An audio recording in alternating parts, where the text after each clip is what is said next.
I said I was going to ignore my backlog, but I just couldn't bring myself to do it. So instead, let's do the next best thing. I got 33 anime here that I wanted to review. Let's just give you some grades, give you some comments real quick, move on from one to the next, and then hopefully I will never have to speak about any of these ever again. Let's get started. First up, Psycho Pass Season 3. Many people gave up on the show after Season 2, but I actually kind of liked Season 2. Season 3, however, this is where I kind of threw in the towel. It just doesn't feel like the same show anymore. Everything I cared about in Season 1, it feels like it's just a sideshow at this point, and instead they're just trying to build up and fabricate this whole new world around the original world to keep the franchise alive. I don't care for it, so single plus at most, maybe even single tilde. Next up, Hakozume. Here is a female buddy cop anime. Wouldn't be the first, won't be the last, but what makes this one interesting is that the author was actually a female Japanese police officer, so she has some unique insights into how this all works. But what I liked about the show most of all was, especially at the start, the comedy and satire were really on point.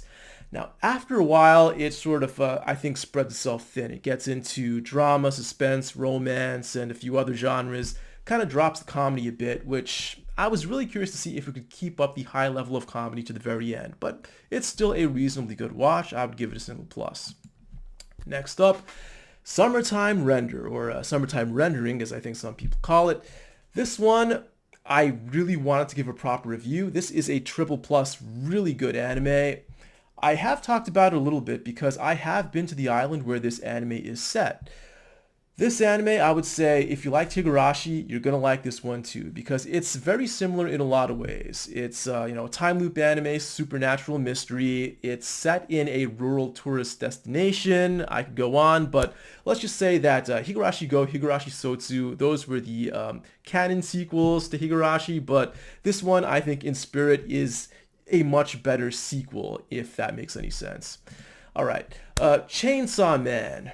This one seems to have a lot of opinions all over the place. I would say, like any shonen anime, I need more than one season to give it a proper grade. So I don't really have a strong opinion at this point. I think it looks good. It has some interesting characters and interesting concepts, but I need to see where it goes. Give it some more time. Single plus for now. Mob Psycho Season 3. I loved Season 1. Didn't think there would be any need for Season 2. I thought that when Season 2 came out, there's no way it could possibly live up to Season 1, but it was also really good. So I started feeling, I felt the same way about Season 3. There's no need for this season. Surely it can't live up to Seasons 1 and 2, but maybe it will actually be that good. But I think this is the season when it sort of regressed to the mean. The most compelling storylines, I think Seasons 1 and 2 covered all of those.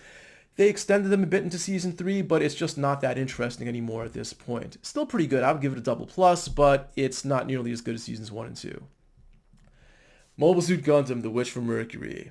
This is my second Gundam ever. First one I watched was Gundam 0083 Stardust Memory, and that's because it came on, I want to say, the original Adult Swim anime lineup, but it might not be the original, but fairly close to it. In any case, it was on TV back then, so I watched it, and I didn't really care for it.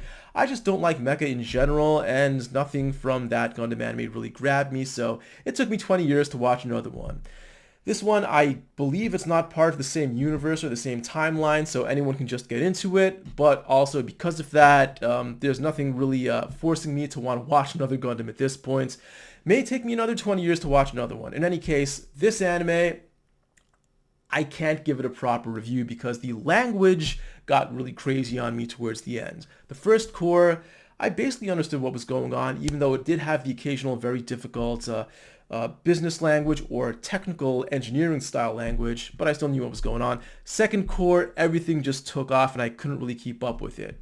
I have to assume that it's better than I perceived it to be, but still I would give it a single plus.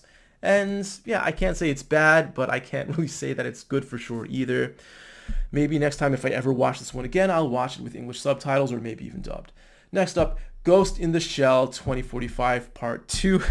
Basically the same thing as Gundam The Witch from Mercury. The language got crazy on me towards the end and I had no idea what was going on. I just kind of have to give it the benefit of the doubt and give it a single plus. Next, To Your Eternity Season 2. This one, it's quite a bit different from Season 1. Season 1, you're It's mostly about building up all those backstories of the various characters who meet their untimely deaths and whom Fushi absorbs. In season 2, they're kind of trying to wrap things up, give everyone a happy ending, and so the nature of the show kind of drastically changes. It's still pretty good. I would give it a single plus, but season 1 was much better, double plus for that one. JoJo's Bizarre Adventure Part 6, Stone Ocean. I was kind of looking forward to the female JoJo, Jolene, and she's cool. But Stone Ocean, well, first of all, the ending, I really didn't like the ending. A lot of people were complaining about, for example, Attack on Titan's ending. This one offended me a lot more. But what I really had a problem with in this season, and it's kind of a continuation of Part 5, is that the powers, the stands, they're just going crazy at this point. And it's impossible to mentally keep up with them all. In something like Season 3 or 4, when you think of the stands, okay, something that punches really hard, stabs really fast. When you're in the middle of the battle, you can think, how could you use these powers to your advantage? You can kind of think your way through the battles.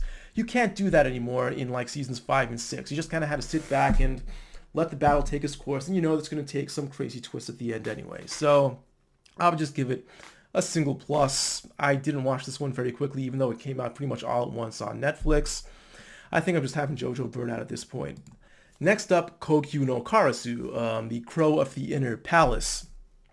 Here's yet another one where the language was really hard, so I couldn't easily keep up with what was going on. This one follows, some various supernatural mysteries taking place in a Chinese imperial-style palace. It's an interesting setting, some likable characters here.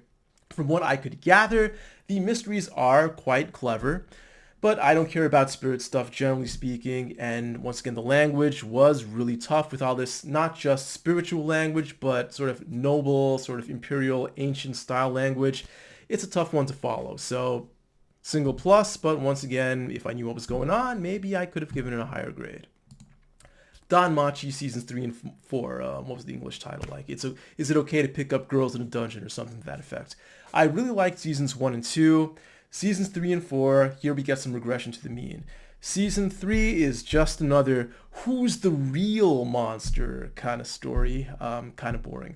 Season 4, it takes on a longer quest. I'd say the first half starts out kind of slow, the second half gets better. So Season 3 and Season 4 Part 1, I would give a single plus. Season 4 Part 2, I would give a double plus. It does get better. Yowamushi Pedal Limit Break. This one has its moments for sure, but it suffers from being a little too similar to previous seasons. All in all, I have to give it a single plus.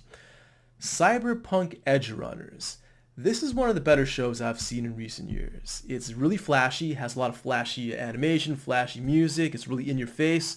And I don't know anything about the games, but this anime, it's legit, double plus. I don't want to spoil anything, but it is a strong recommendation. The Angel Next Door Spoils Me Rotten.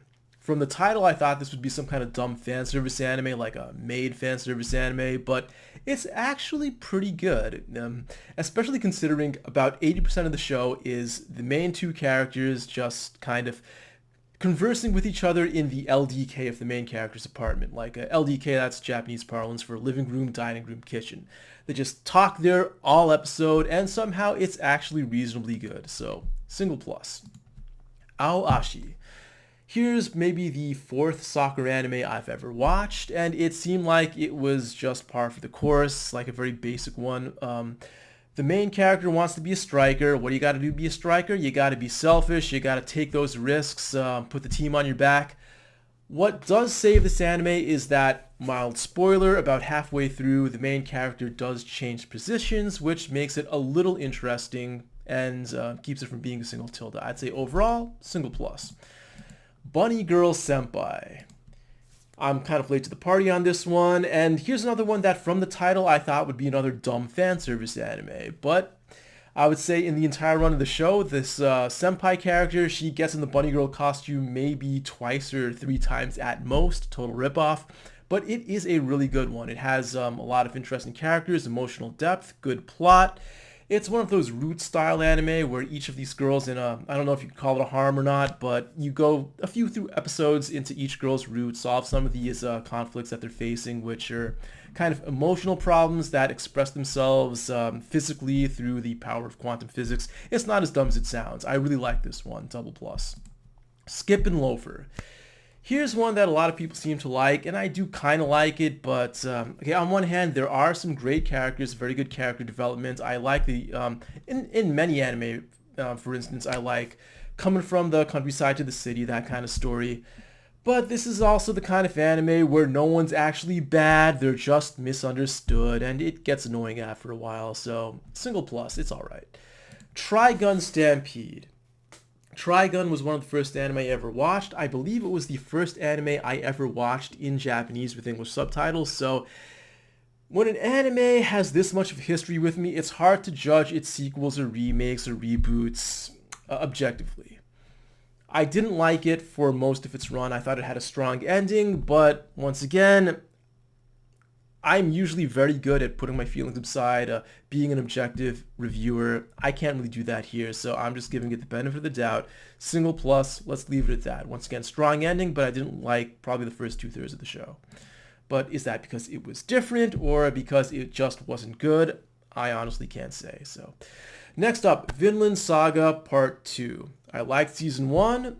I thought episode 1 of this part was really, really good. It got off to a very strong start, and there are a lot of things that this second season did right, but it was a lot longer than it really needed to be. How many episodes do we need to express the concept that violence is bad, slavery is bad?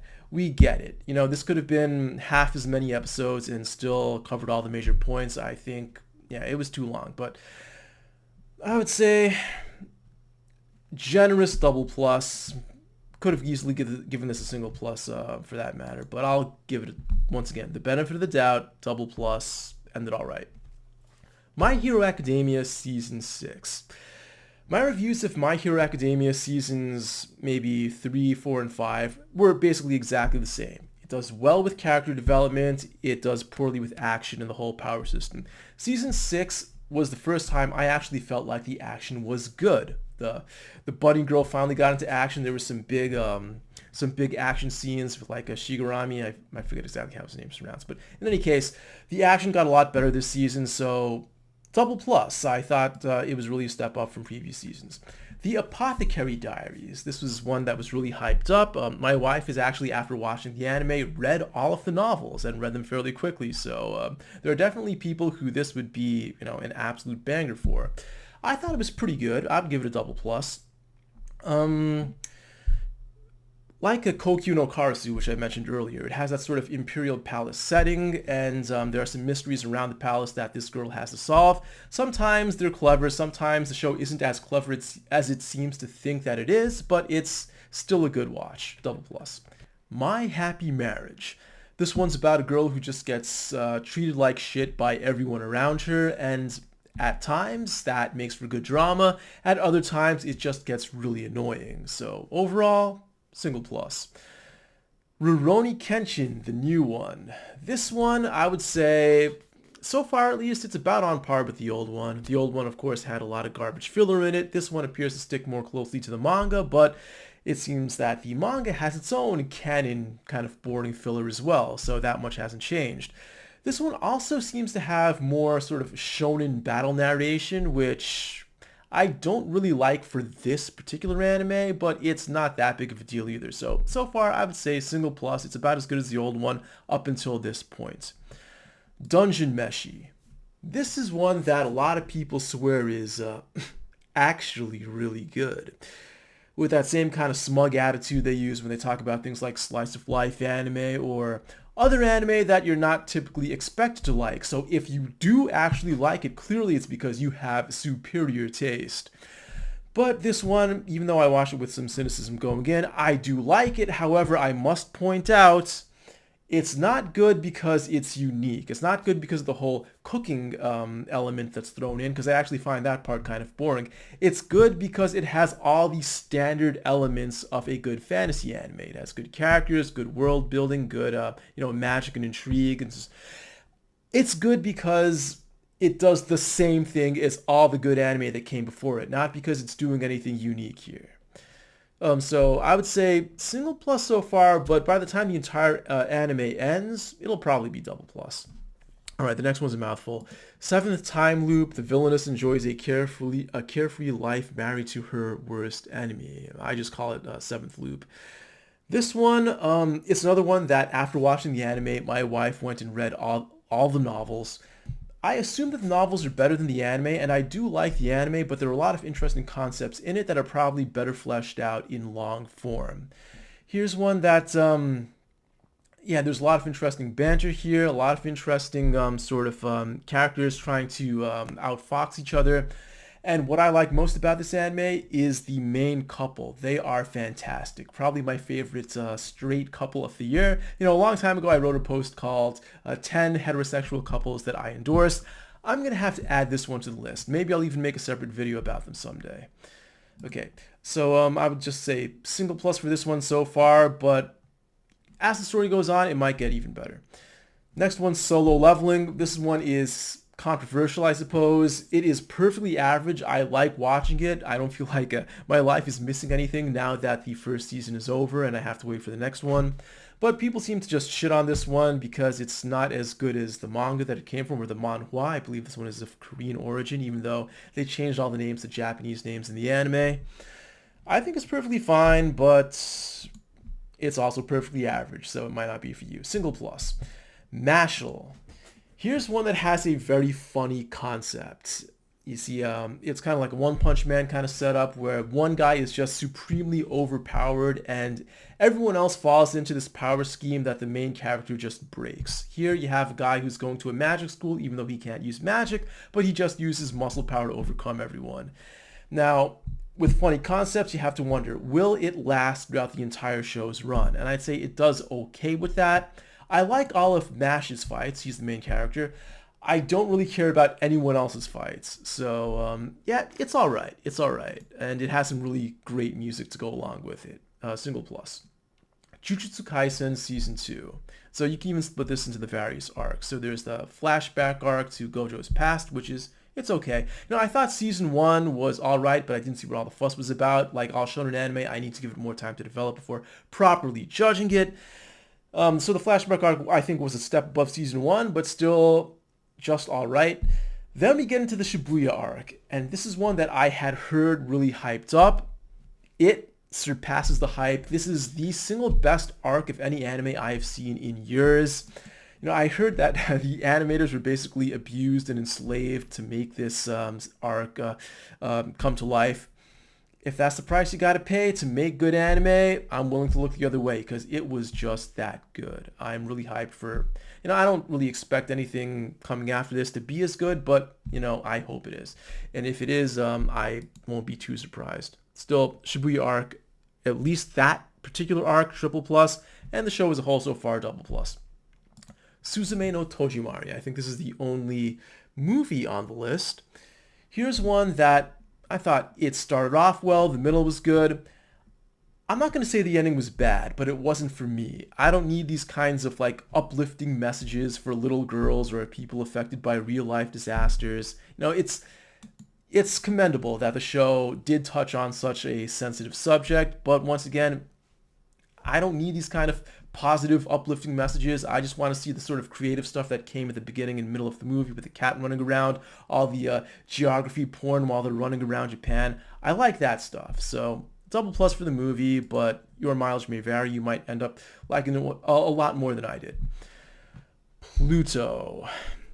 This is another Naoki Urasawa work, same guy who wrote Monster, and as you would expect, it has a lot of things that I would say are objectively really good. It has a lot of great character development, great plot, great mystery. A lot of things about this are just really well written. But it has the usual Naoki Urasawa flaws. He wants to keep certain things positive. He wants to make it that certain people can't be killed or that certain people will not kill. It gets kind of tiring after a while. And of course, the biggest thing that I didn't like about this is that it's about robots with feelings, and I just can't bring myself to care all that much about that. So, double plus for the whole thing, but a very objective double plus. There were parts that I struggled to get through. Konosuba Season 3. I really liked Season 1. Season 2 I still liked, but it felt like it was starting to get a little stale, starting to run out of ideas, so I wasn't expecting much from Season 3. but I was pleasantly surprised. It was still funny, double plus good. I think it still has a lot left in the tank after watching this season, so yeah, really surprised here, but Konosuba is still good. Mushoku Tensei Season 2 Part 2. So this one starts out back at the school, and I guess some people think that part of the show is slow, which it is, but I still like that part of the show, and then it got serious towards the end, which I liked as well, so I was very happy with this core. Double plus good. Finally, the last one on the list, Tsukimichi. Moonlit Fantasy, I believe is the English title. If I had to name the most average isekai anime out there, it would be this one. It's kind of a typical sent to another world, but with a slight little twist. The goddess doesn't like him, so he has to fend for himself for a while, gets overpowered, and then makes friends with a whole bunch of non-human races, blah, blah, blah. The one thing I have to give it the benefit of the doubt on is that there are a lot of references apparently to classic Japanese culture. My wife isn't watching this one, but sometimes she sees me watching it and she'll point out, oh, that's a reference to a classic TV show or a classic song or something like that. So maybe there's something about the show that I don't fully appreciate. Still, it is perfectly average, a fun watch, but certainly not a must-watch. Single plus. And that covers all the anime that I wanted to get to today. Some of these might get full videos later, like I might do a full review of Summertime Render, or maybe a full review of Kenshin when all that's over, but for the most part, you will not be hearing about these shows again.